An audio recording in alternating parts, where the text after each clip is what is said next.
Thank you for downloading this podcast of Profile from the BBC. It's been a big week for rock fans. The Stone Roses, one of the UK's biggest bands, have announced they're reforming and will tour next year. And now in Profile, Linda Presley explores the life and times of the lead singer, Ian Brown.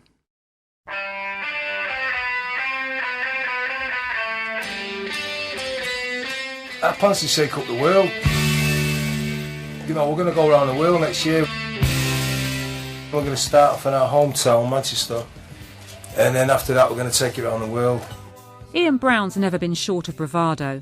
At a press conference last Tuesday, the frontman of the newly reformed Stone Roses peered out from under his trademark fringe and thoroughly enjoyed the to and fro with journalists. By Friday, the band's website told us the first 2 nights of their comeback tour had sold out in just 14 minutes. It's over 2 decades now since the Stone Roses became the most celebrated music phenomenon in the UK, one that would influence a whole generation of important British bands. I mean, I wouldn't have joined the band if I didn't see the Stone Roses or Ian Brown would have had that impact on me. I'd probably just carried on playing football in the park till 3 o'clock in the morning with my top off. Liam Gallagher, former lead singer of Oasis and now with BDI, caught a Stone Roses gig in Manchester in 1988. It was my first concert ever. I was desperate to see this band. I'd heard the records because my brother Noel was playing them, Sally Cinnamon and stuff, and I thought, I like this stuff. I borrowed 15 quid off my mum. I bought a ticket for the tenner, went in there, bought a couple of beers on my own, Billy no mates, but felt good. Ian Brown come home to Wanna Be Adored, and the crowd were up for it, and I don't know, it changed my life without a doubt. After that I went home, Mum said how was the gig, said it was amazing, I'm going to be in a band myself one day. She laughed. And that was that, man, you know what I mean? I ended up obsessed with music.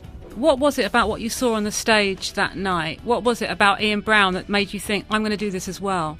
I don't know, it was something that I felt I could do, you know what I mean? I wasn't watching Pavarotti, you know what I mean? It was like when Lennon seen Elvis, and yeah, I thought I could definitely go and do that if I find the right guys, and I did.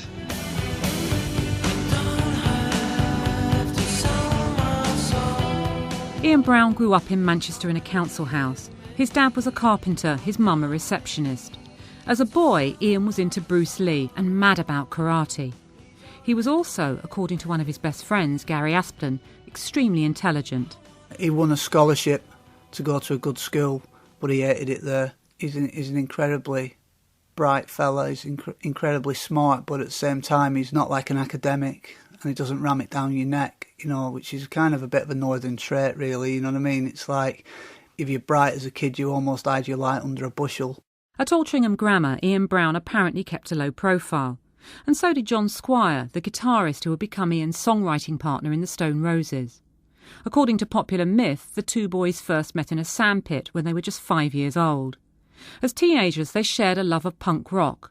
And in the early 80s, after a couple of false starts, they went on to form the band that would become the Stone Roses. Around that time, John Robb was also in a local band and got to know them. So hard-working people, Stone Roses. Ian lived next door to my guitar player, and we'd see him around an awful lot in that period. And we'd always see him going up the road early in the morning, going to write songs with John Squire, and it's like, wow, is that what they do? Because most other bands I knew just would rehearse about every 3 weeks, but they actually worked really hard in a very kind of studious kind of way. The Stone Roses built a loyal following in Manchester and displayed a resolute determination to hit the big time. Ian Brown powered that dream, according to Dave Roberts, who signed them for their first record company, FM Revolver. He was very self-assured, cocky, arrogant. I think he knew exactly what he wanted out of the band. I remember one situation, we were actually doing a photo shoot and we were discussing producers that could get involved with the band. And Ian particularly said, I think that we really need a dance producer, which shocked me slightly at the time because I thought that they were an indie guitar band, but crossing over from indie into dance music as well, which obviously they subsequently did with tracks like Fool's Gold. I thought that he had great vision.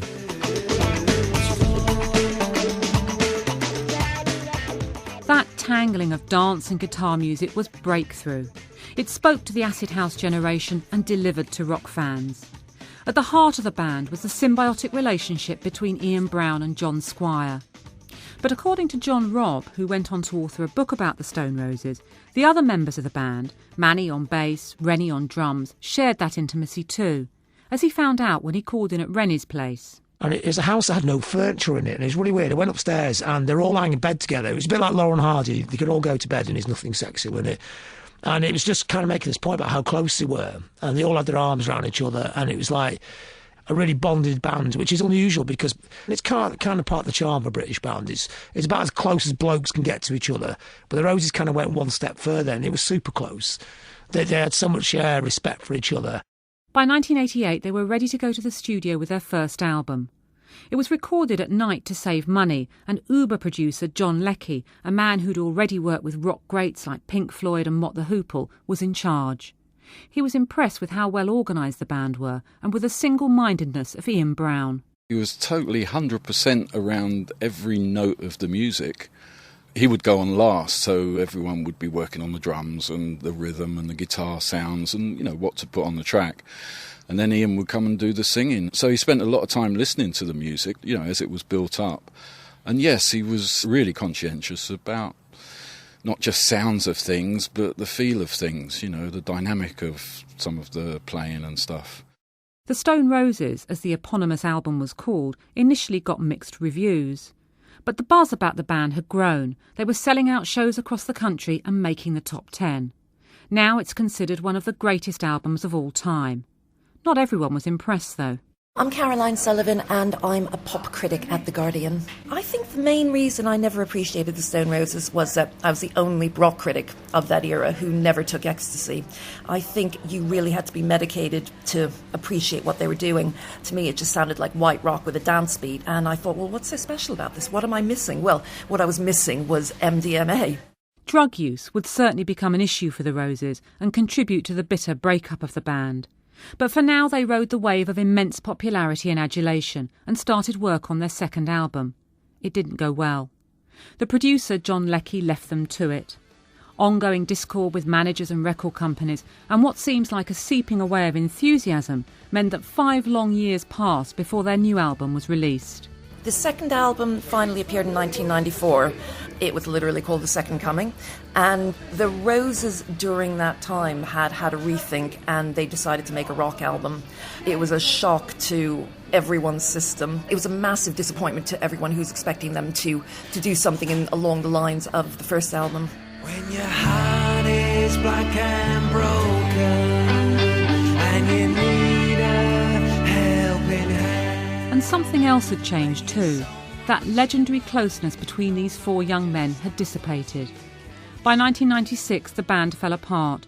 Drugs, disinterest and inertia all playing their part. John Squire, the Stone Roses' principal melody writer, upped and left. Ian Brown was devastated. John Robb again. I think it hit him hard in a lot of ways. I think there's a lot of hurt when John Squire walked out on the band. I think their real problem was they didn't have a proper manager. It was just like there's no one in control. It was just like a pirate ship, just cast adrift on the sea. These were difficult times for Ian Brown. He moved back in with his mum and dad and thought about leaving music altogether and becoming a gardener. I think he genuinely wanted to retire, but that's the great story about Aziz Ibrahim, who's a guitar player, played the last few Stone Roses gigs. Went round to his house and said, I've got a couple of riffs, do you want to get playing again? And he kind of cajoled Ian into playing, and Ian went off on that really fantastic solo career where he proved that he wasn't just a singer, he could actually write songs and really original stuff. He went off on completely his own tangent. Ian Brown's first solo album, Unfinished Monkey Business, was released in early 1998. The single did well, and Manchester's favourite son was well and truly back in business. But his reinvention as a successful artist was interrupted when he was convicted of using threatening behaviour on a plane and sentenced to 4 months in prison. He talked to his friend Gary Aspden about it. When he was in prison, the inmates, all he got from them was love. Kids who are coming from exactly where he's coming from, they're coming from the same background that he's coming from, but, for whatever reason, they've taken a different route in life, He said the only people he had problems with in prison were the screws. On Christmas Eve 1998, Ian Brown left Strangeways prison carrying his possessions in a black bin liner. He's still resentful about his experience, but picked himself up and went on to make a further 5 solo albums, selling out venues wherever he played. The Guardian's Caroline Sullivan has followed his career as a solo artist. Nobody expected Ian Brown to amount to much. Firstly, because he couldn't really sing. He's a stylist rather than a singer. But secondly, because the Stone Roses were such a unit. I mean, they were greater than the sum of their parts. But he did actually find a niche for himself. He did this baggy-ish, world music-y kind of hybrid. And you went to see Ian Brown live quite recently.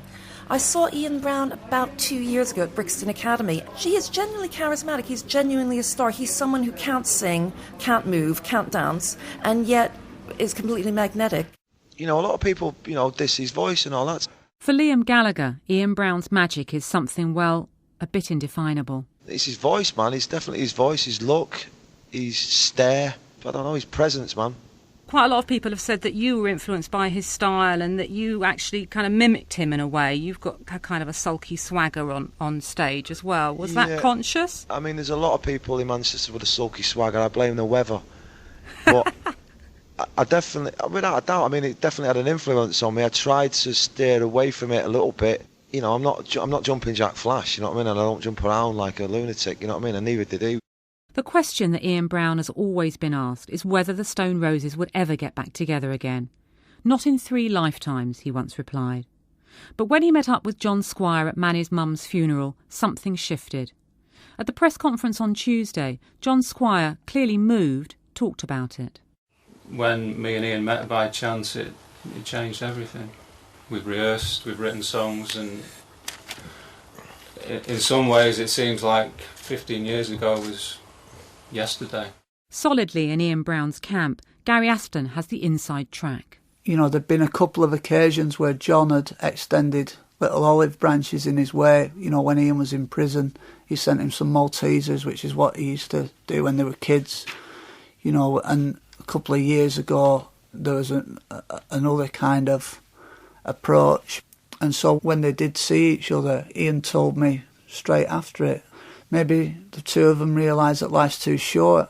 So, 4 old friends who together make up one of the most successful bands in British music history will storm Heaton Park next June and then plan to go on to conquer the world.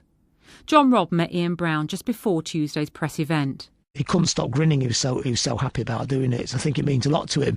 But not in a way like, oh God, he desperately needs it because his solo career's going nowhere. Last year he sold out the arena in Manchester in about 20 minutes flat on his own, just doing a solo thing. Will he be worried that it won't work, that it might all go wrong? Ian Brown doesn't do worry. I think he knows it's going to go really well. And if it all falls apart, that's the way it is. John Robb believes that just as they did in the late 80s, the Stone Roses have the potential to influence another generation of young musicians. Caroline Sullivan's more cynical. Apart from it meaning a fantastic payday for the Roses themselves, and I guess those mortgages are going to get paid off, but as for British music in general, I don't think there's going to be a load of young bands suddenly thinking, hey, let's be like these Stone Roses guys. I don't think that's going to happen. But a lot of rock critics are going to be very, very happy. Not just the rock critics. The Stone Roses have always been about the fans, people like Liam Gallagher. People are thinking it's going to be 1989. They're tripping. It ain't. It's different. They're a lot older. And I think people have got to go to these concerts, bear that in mind, and just bring the love, you know what I mean? It's not about the band bringing the love. The band have got to do what they do, but I think people have got to show willing and just enjoy the experience. And Ian Brown, for one, intends to do just that. Why stop doing it? We'll ride it till the wheels fall off like we did last time. And they did fall off, didn't they?